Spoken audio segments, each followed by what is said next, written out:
तो जहाँ सदगुरु के ज्ञान की गंगा में जो भाई बहन स्नान करते हैं, उनकी तरंगें धीरे धीरे विलीन होती जाती हैं। भाई लोग पूछते हैं, महाराज कौन कौन नाम लो जाए, कैसे नाम लिया जाए?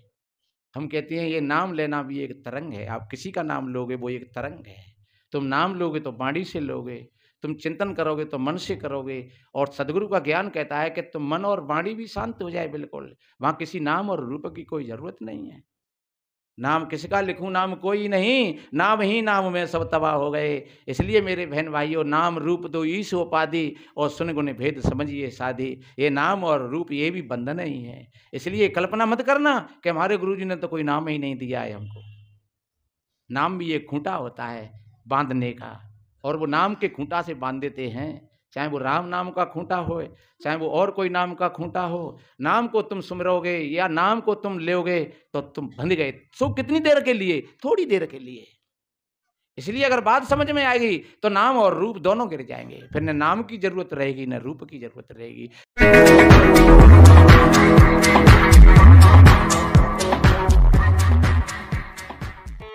गुरु कृपा सो पाइए,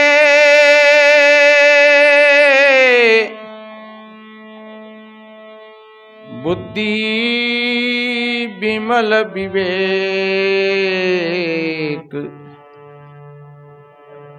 तेन ताप शीघ्र ही मिटे। श्री गुरु चरणनी कीटे, तीन ताप शीघ्र ही मिटे। श्री गुरु चरणनी कीटे।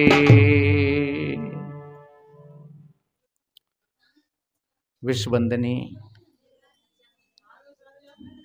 संत सम्राट सदगुरु कबीर देव, मुदमंगल में श्रद्धेय संत समाज, सभी धर्म प्रेमी सज्जन, शक्ति स्वरूपाएं माताएं और बहन, छोटे छोटे बच्चे एवं बच्चियां, सभी को वंदन अभिनंदन करते हुए, सेवा है कुछ आश्रम की भक्तों की तरफ से। वो इस तरीका से है, 200 रुपया अनीता देवी, महात्मानंद की बगीची धौलपुर। 200 रुपया सत्यनारायण जी, ग्राम सिमारा, जिला औरैया, यूपी। 1500 रुपया राधेश्याम सरपंच, परमार मालोनी, सेंपू धौलपुर। 500 रुपया हुकुम सिंह, ग्राम मीरपुर, मथुरा, यूपी। 1100 रुपया कैलाश चंद मुरार, ग्वालियर, मध्य प्रदेश। 500 रुपया 15 किलो चावल रविंद्र सिंह, पाली, फतेहपुर के पास में है जी, जिला आगरा, यूपी। 200 रुपया वासुदेव, ग्राम घुसगुमा, मुरैना, मध्य प्रदेश। 200 रुपया रामजी साहब। 100 रुपया देवीदास जी। 200 रुपया सत्यनारायण जी, जीवनी मंडी, आगरा, यूपी। सभी दानवीरों के लिए कोट कोट साधुवाद, धन्यवाद। वाह वाह, बहुत बहुत आपने अभी कितना बढ़िया संत और भक्तों के माध्यम से संत वाणियों को श्रवण किया। अभी हमारे श्री महाराज सिंह जी गा रहे थे कि भैया अब बसंत ऋतु आ गई, आज बसंत पंचमी है, और बसंत पंचमी में अब बसंत लग गया। सारे वन और बगीचा सब पतझड़ हो जाएंगे। एकदम ऐसा लगेगा कि मानो ये सब वनस्पति सूख गई। लेकिन कुछ थोड़े समय के बाद ही और फिर एकदम सब हरे भरे हो जाएंगे। जब हरे भरे वृक्ष और बागों को हम देखेंगे तो हमारा चित्त बड़ा शांत होगा, हृदय हरा भरा होगा। ऐसे ही हमारे जीवन में भी किसी विद्वान ने कहा है कि जीवन में आते रहे पतझड़ और बसंत, दोनों का साक्षी रहे उसको कहते संत। कितनी बढ़िया बात कही। ये आप सभी भाई बहनों के जीवन में हर वक्त और हर समय पतझड़ और बसंत आता रहता है। पतझड़ का मतलब है दुख संकटों से, और बसंत का मतलब है उत्सव आनंद से। तो अब दुख और संकट अगर नहीं होगा तो उत्सव और आनंद कहां से आएगा? तो उत्सव और आनंद का जन्म कहां से हुआ? भाई दुख से ही तो हुआ। जैसे बसंत का जन्म हुआ, हरियाली का जन्म हुआ पतझड़ से। अगर पतझड़ ही नहीं होता तो फिर हरा भरा कैसे होता? कोई रास्ता था? तो मैंने निवेदन किया, जीवन में आते रहें पतझड़ और बसंत। अपने जीवन में कभी दुखों से हारना नहीं चाहिए। जो दुखों से हार जाता है तो समझ लो कि वो जीवन को हार जाता है। इसलिए उस दुख को भी हम ऐसे समझ लें कि कोई न कोई और अच्छा सुख आने वाला है। क्योंकि दुख नहीं होगा तो फिर सुख कहां से आएगा? अगर पतझड़ नहीं होगा तो फिर बसंत कहां से आएगा? इसलिए बच्चे का जन्म होता है, मां को कितनी पीड़ा होती है, लेकिन वो पीड़ा, वो 1 घंटे की 2 घंटे की पीड़ा, और वो मां के लिए कितनी ममता लेकर के आती है।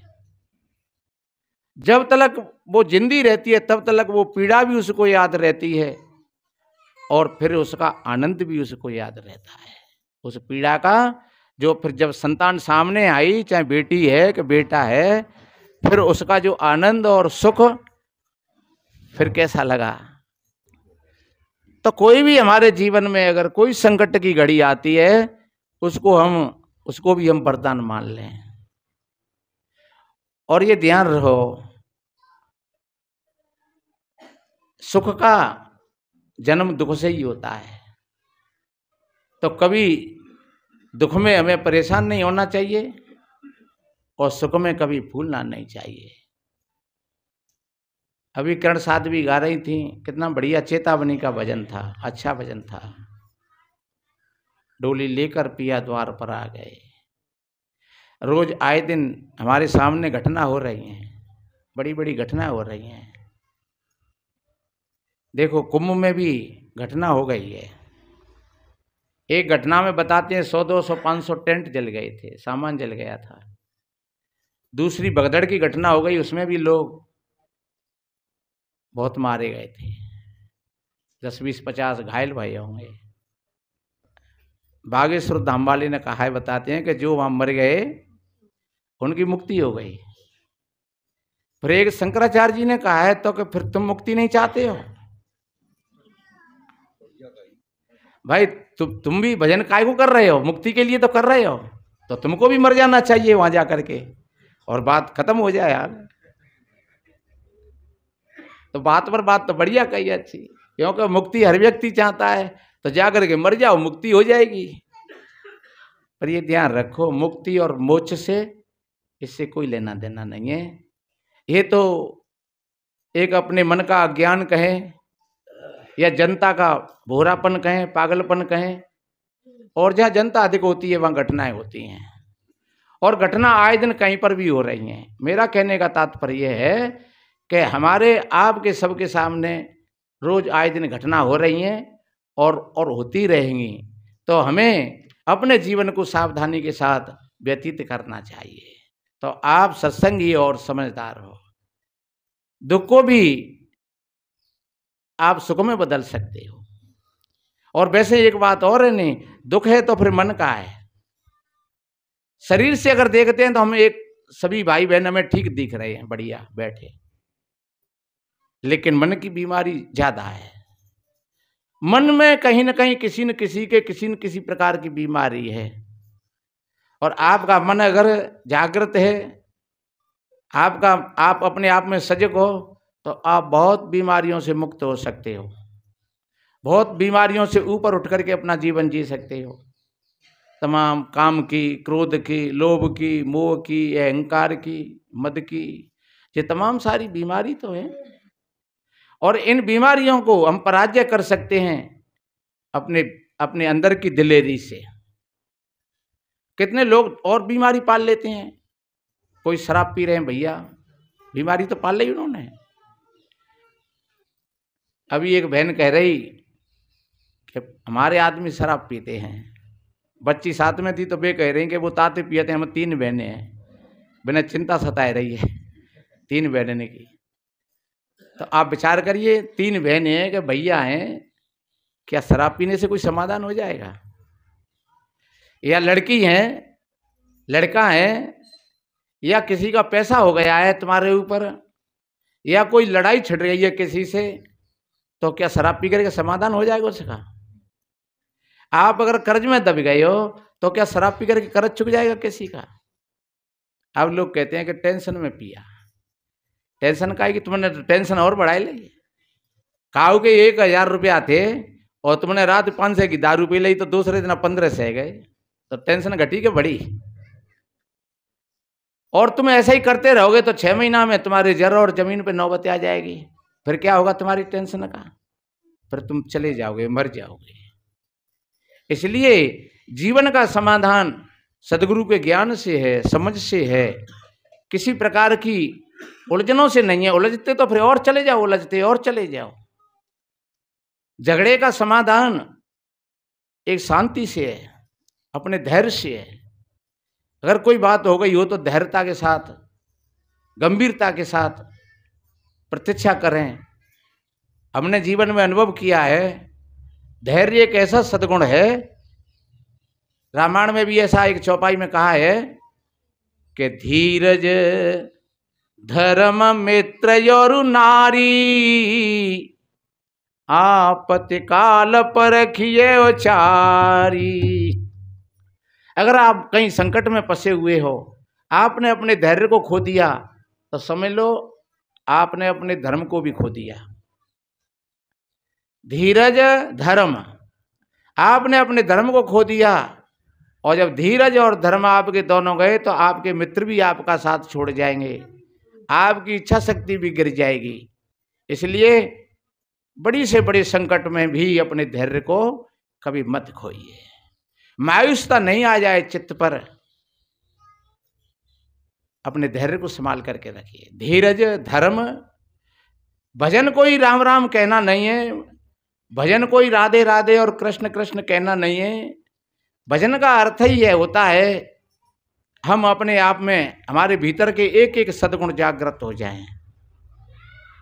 जो हमारे भीतर में परमात्मा है, आत्मा है, और जो आत्म संबंधी जो विचार हैं वो तुम्हारे भीतर में प्रकट हो तो समझ लो कि अब तुम्हारा भजन हो रहा है। हर घड़ी तुम्हारा भजन हो रहा है, तुम्हारा हृदय निर्मल है, हर वक्त तुम दूसरों के प्रति भी अच्छा सोचते हो, सेवा भाव है तुम्हारे अंदर में, तो आपका भजन चल रहा है बढ़िया। और जब बैठे हैं थोड़ी देर के लिए तो अपने मन का निरीक्षण परीक्षण करते हैं, शाम को बैठ करके देखते हैं, सवेरे बैठ करके देखते हैं, आपका भजन चल रहा है। इसलिए आप अपने धैर्य को संभाल करके रखिए तो आपका धर्म बना रहेगा साथ में। आप धीरज और धर्म दोनों को संभाल करके रखोगे तो आपके मित्र भी साथ में होंगे। और जब धीरज धर्म मित्र भी आपके साथ में हैं तो आपकी इच्छा शक्ति प्रबल रहेगी। आपके जितने जो परिवारी लोग हैं वो आपका साथ देंगे खूब अच्छी तरीक़ा से। इसलिए मेरे भाई बहनों, ये बड़ा अच्छा बसंत है, और जैसे बसंत में जो बदलाव होता है ऐसे हमें अपने जीवन में भी बदलाव लाना चाहिए। अगर कहीं पति पत्नी में कोई द्वंद्व है तो द्वंद्व को शांत कर देना चाहिए। अगर कोई आपस की बेमनस्यता है तो उस बेमनस्यता को हटा देना चाहिए। आपस देवरानी जेठानियों में अगर कहीं बेमनस्यता है उस बेमनस्यता को हटा देना चाहिए। थोड़ी अपनी तरफ से ही और अच्छे विचारों के साथ और हाथ बढ़ाना चाहिए। सदगुरु के ज्ञान का यही मतलब है। ज्ञान का मतलब ये भी नहीं है कि तुम बस कंठी डाल लो या मंत्र ले लो, कोई इतना ही नहीं है। ज्ञान का मतलब यही होता है कि पूरे के पूरे जीवन में एक बसंत आ जाए, पूरा जीवन बदल जाए हमारा। बदला वही तो है। जैसे पानी और बर्फ दोनों एक ही चीज है। पानी और बर्फ और भास्प, जब पानी में गर्माई होती है तो वो भास्प बनकर के ऊपर उड़ता है, जब उसमें ठोसता आ जाती है तो फिर नीचे वो बर्फ बन जाता है, जम जाता है। वही पानी जब बर्फ के रूप में है तब तुम बोरी का टाट में भी भर करके ले जा सकते हो उसको, लेकिन पानी के रूप में हो तो तुम बोरी टाट में नहीं भरोगे फिर उसको। पानी के रूप में है तो भाई तुम बोरी में नहीं भर लोगे, कपड़ा में नहीं बांध लोगे, तब तो वो पानी है। पानी के लिए तो फिर कोई पात्र चाहिए, मिट्टी का हो, सिल्वर का हो, पीतल का हो, कोई पात्र चाहिए। और जब बर्फ के रूप में है तो तुम कपड़े में बांध करके ले जा सकते हो, लेकिन जो भास्प के रूप में है तब वो पात्र में भी नहीं बनेगा, ये ध्यान रखो। फिर तो वो हवा में सैल कर रहा है। क्या रूप हो गए पानी के? ऐसे ही हमारे जीवन के भी, जीवन की जो धारा है, ऐसे ही हमारे जीवन की धारा बदलती और बदलती रहती है। जीवन की धारा ऐसे ही हमारी समझ में आ जाए, कब हमारा जीवन जमाव की ओर है, कब हमारा जीवन टूट रहा है, बिखर रहा है, और कब हमारा जीवन समता की धारा में बह रहा है। समता की धारा में आ गया, समझ लो ये ज्ञान घट गया तुम्हारे अंदर में गुरु का। जैसे पानी में परिवर्तन हो रहा था, ऐसे जीवन में भी परिवर्तन आ जाए तो न तो विघटन में रहे और न जवाब में रहे, वो बीच की स्थिति में आ जाए। तो बीच की स्थिति का जो जीवन है उसको बुद्ध ने, कबीर ने और सभी महापुरुषों ने सम्यकता का जीवन कहा है, समता का जीवन कहा है। और यही है गुरु का ज्ञान। सदगुरु का ज्ञान यही बताता है हमें कि समता का जीवन बन जाए बीच में। इसको कबीर साहब जी ने तो कहा है, सहज ध्यान रहू, सहज ध्यान रहू, गुरु के वचन समाई हो, मेली सृष्टि चराचित राखो, रहो दृष्टि लौलाई हो। सहज ध्यान रहू, जब तुम समता में तुम्हारा चित्त है तो तुम्हारा ध्यान है, चाहे फिर भले ही तुम किसी कार्य को में लगे है, किसी काम को कर रहे हो, लेकिन तुम्हारा ध्यान चल रहा है, भजन चल रहा है, शांति है भीतर में, अगाध शांति है। जब कहीं उतावलापना है तो समझ लो कि आपका जीवन बिखर रहा है, उतावलेपन में बिखर रहा है। जब कहीं आलस्य और प्रमाद में तुम दबे हुए हो तो समझो कि बर्फ की भांति ये जीवन जमाव की ओर जा रहा है। तो अगर आलस्य और प्रमाद में दब रहे हो तब भी तुम नीचे की ओर चले जाओगे। अगर चंचलता की ओर तुम दौड़ते चले जा रहे हो, अज्ञानता में, नाना तरह की मानंदियों में, तब भी तुम अज्ञान में चले जाओगे और बीच की स्थिति में ठहर गए, आपका ध्यान घट गया, आपका भजन हो गया। तराजू से तौलते नहीं, तो जब तक पल्लड़ इधर उधर होते रहते हैं तब तक पूरी नहीं मानते हैं, और जब बिल्कुल टकाटक एकदम बराबर हो गई डाढ़ी तब कहते हैं अब तो पूरी हो गई, अब तो रखे तो पूरी हो गई। तो इसलिए मेरे बहन भाइयों, अपने जीवन को इस तरीका से एक ऐसा रूपांतरण करें कि हम कहीं ऐसी चंचलता में फंसे हुए हैं या कहीं किसी अज्ञानता में फंसे हुए हैं, तो उन सारी अज्ञानता और मूर्खताओं का परित्याग करके, जैसे एक साल बदली है, जैसे बसंत लग गया है, ऐसे हमारे जीवन में भी बसंत का प्रादुर्भाव हो जाए, जीवन में भी खिलावट आ जाए। और जब ऐसी धारा में तुम होंगे, तुम्हारे राग द्वेष सब के सब शांत होते चले जाओगे अपने आप, ऑटोमेटिक, क्योंकि प्रकृति उसकी सहायता करती है। ऐसा नियम बताया है शास्त्रों में। वेद भी कहता है जो व्यक्ति सत्य के रास्ता पर चलते हैं उनके लिए प्रकृति चारों तरफ से मधु ढूंढ करके लाती है। हवाएं उनके लिए सुंदर सुंदर काम करती हैं, जल की धाराएं अच्छा काम करती हैं, जमीन उनकी अच्छे फल और अन्न देती है, उनके मित्र सहयोग करते हैं और उनके अंदर की चेतना हमेशा हरी भरी बनी रहती है। क्योंकि जीवन में किसी से कोई राग नहीं है, कोई द्वेष नहीं है, किसी से कोई बिगड़ाव नहीं है, तो तुम अपने जीवन की धारा में, आपके जीवन में एक बसंत का उद्भव होगा। इसी को नया कहते हैं। तो क्यों नहीं हम सदगुरु संतों के सानिध्य में जाकर के और हम ऐसा जीवन प्राप्त करें। और घबराने की बात नहीं है, बच्ची हैं तो बच्चियों की शादी होगी, बच्चे हैं तो बच्चों की भी होगी।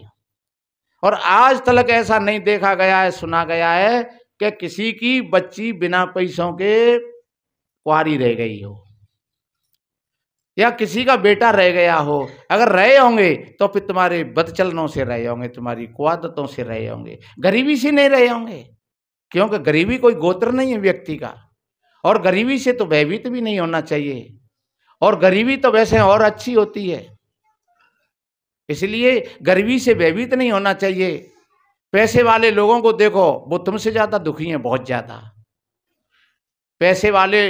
और जिनके बच्ची बच्चा ज्यादा पढ़े लिखे हैं, बहुत ज्यादा पढ़े लिखे हैं, वो और ज्यादा दुखी हैं।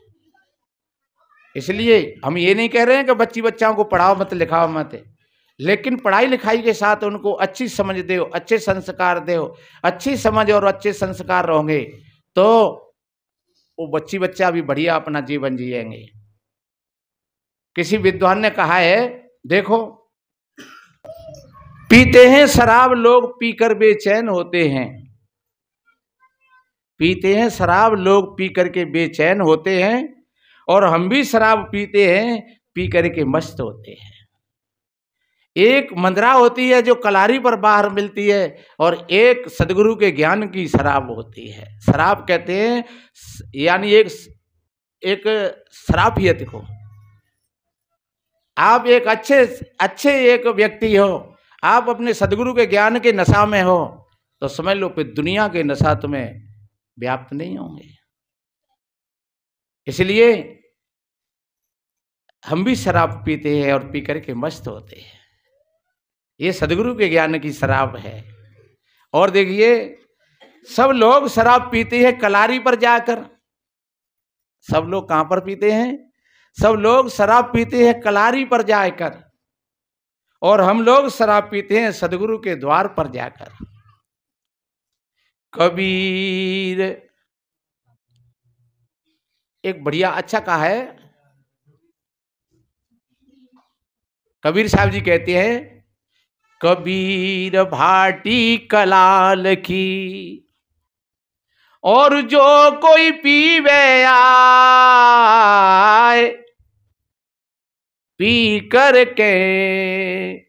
जो वास्तव में ही सदगुरु कबीर कहते हैं कि ये कबीर की भाटी है, और जहां मंदरा जो पिलाई जाती है वो ज्ञान की मंदरा, जो भाई बहन पी जाते हैं, जैसे मीरा ने पिया, कबीर ने पिया, बुद्ध ने पिया, महावीर ने पिया, और अन्य बहुत बहुत लोग आज भी पी करके और मस्त हो जाते हैं।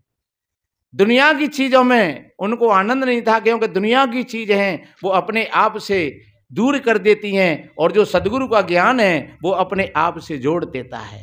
सदगुरु का ज्ञान है वो संसार से बेहोश कर देता है, और जो दुनिया का जो नशा है वो संसार में जाकर के अपनी तरफ से बेहोश कर देता है।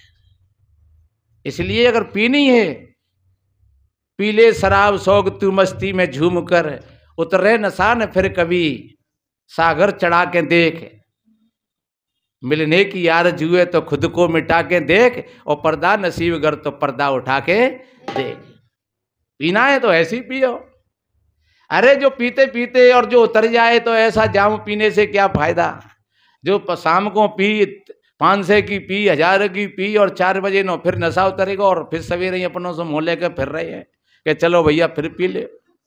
अरे जो पी करके उतर जाए, सदगुरु कहते हैं ऐसी शराब को क्या पीना है। वो शराब नहीं है, वो सच्चे अर्थों में सड़ा हुआ पानी है।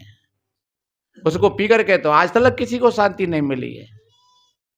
इसलिए और कितना बढ़िया कहा है, सब लोग शराब पीते हैं काम और क्रोध की। ये भी शराब है। क्रोध की शराब ऐसी शराब होती है, आप भाई बहन सोचते होंगे हम तो कभी शराब पीते नहीं है, पर ये क्रोध भी एक शराब है। इसका इतना नशा चढ़ जाता है कि व्यक्ति खुद मर जाता है और दूसरे को मार देता है। क्रोध में ही तो होता है। लगा दो फांसी, मार दो गोली, वो क्रोध की शराब है।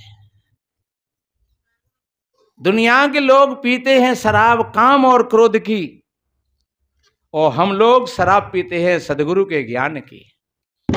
ये सदगुरु के ज्ञान की जो शराब है वो एक जीवन का आनंद है, एक बसंत है। दुनिया के लोग बह रहे मन की तरंग में, दुनिया के लोग बह रहे मन की तरंग में, और हमारी तरंगें मिट गई सदगुरु के ज्ञान गंग में, हमारी तरंगें मिट गई सदगुरु के ज्ञान गंग में। तो जहाँ सदगुरु के ज्ञान की गंगा में जो भाई बहन स्नान करते हैं उनकी तरंगें धीरे धीरे विलीन होती जाती हैं। भाई लोग पूछते हैं महाराज कौन को नाम लो जाए, कैसे नाम लिया जाए। हम कहते हैं ये नाम लेना भी एक तरंग है। आप किसी का नाम लोगे वो एक तरंग है। तुम नाम लोगे तो वाणी से लोगे, तुम चिंतन करोगे तो मन से करोगे। और सदगुरु का ज्ञान कहता है कि तुम मन और वाणी भी शांत हो जाए बिल्कुल। वहाँ किसी नाम और रूप की कोई जरूरत नहीं है। नाम किसका लिखूं, नाम कोई नहीं, नाम ही नाम में सब तबाह हो गए। इसलिए मेरे बहन भाइयों, नाम रूप दो ईश उपाधि, और सुन गुण भेद समझिए साधी। ये नाम और रूप ये भी बंधन ही है। इसलिए कल्पना मत करना कि हमारे गुरुजी ने तो कोई नाम ही नहीं दिया है हमको।